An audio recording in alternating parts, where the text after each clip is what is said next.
Jadi kalau kita hari ini sudah memilih berperan dalam perjuangan menegakkan khilafah, maka ini sudah pas, sudah cocok. Jangan tulah toleh kanan dan kiri. Sudah pas, sudah on the track. Tos aya dina jalan anu leres ieu teh. Mohon, teu da culang cileung. Teu da culang cileung atau saya lulus.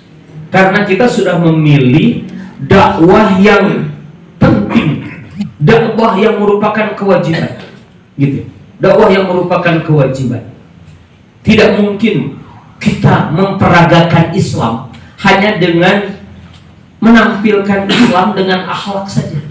Menampilkan Islam dengan akhlak itu hanya Islam yang terkait dengan urusan individu, gitu. Jadi tadi penjelasan saya ini belum selesai. Nah kita selesaikan.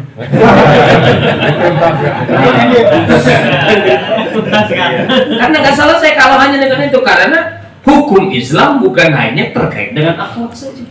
Akhlak itu hanya juz'un minal Islam, hanya sebagian daripada Islam. Tapi ayat muamalah betul ada akhlaknya, tapi ada sistemnya. Politik ada akhlaknya, tapi ada sistemnya. Pendidikan ada akhlaknya, tapi ada sistem pendidikan. Kalau kita berbicara sistem politik, sistem ekonomi, sistem pendidikan, gak bisa dengan akhlaknya saja, tapi harus diterapkan sistem. Kalau sudah berbicara sistem, maka mutlak harus ada kekuatan yang akan menjalankan sistem itu. Itulah khilafah. Allahu Akbar. Jadi itu apa yang kita lakukan sebenarnya sudah pas. Alhamdulillah.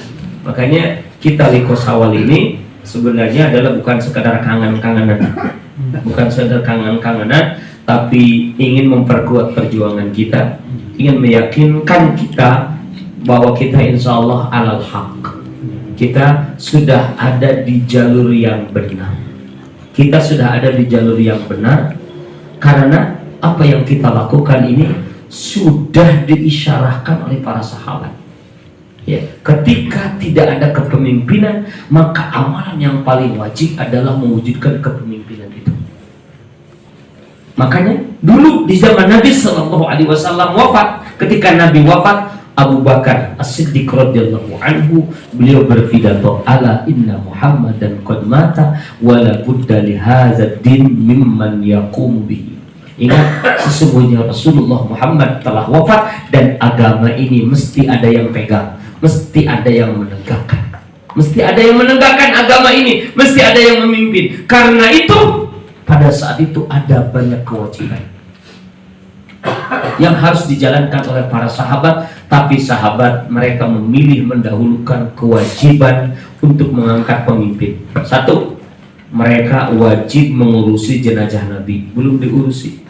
Yang kedua adalah mereka harus meneruskan misi jihad Nabi, karena Nabi pada saat beliau mau wafat, pada saat beliau sakit, mengutus Usama bin Zaid dengan pasukannya untuk menaklukkan Romawi. Ketika diberitahu kabar bahwa Rasulullah Sallallahu Alaihi Wasallam wafat, maka Usama bin Zaid menarik lagi pasukan kembali ke Madinah. Ini harus diteruskan misi jihad ini.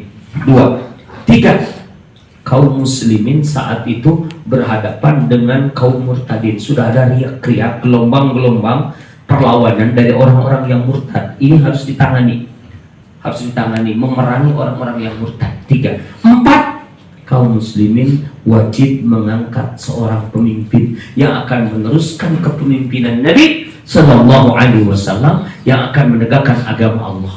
Di antara 4 kewajiban itu, maka dipilihlah satu kewajiban. Inilah yang disebut dengan takdimul aham alal muhim, mendahulukan yang lebih penting daripada yang penting, mendahulukan yang lebih penting daripada yang penting. Jadi kita jangan terjebak dengan perkara-perkara yang sepele, dengan perkara-perkara yang sunnah, tidak melakukan perkara yang diwajibkan. Saum Ramadan itu menghantarkan kita untuk menjadi wali Allah, untuk menjadi kekasih Allah. Jadi untuk jadi kekasih Allah nggak perlu daftar, nggak perlu daftar nanti diresmikan oleh oleh siapa, oleh Nabi Khidir, oleh siapa gitu loh. Nanti diumumkan oleh Syekh Abdul Qadir Jailani dan seterusnya. Kan ada sekarang menjadi wali Allah itu harus daftar dulu, gitu. Padahal saur Al-Quran ala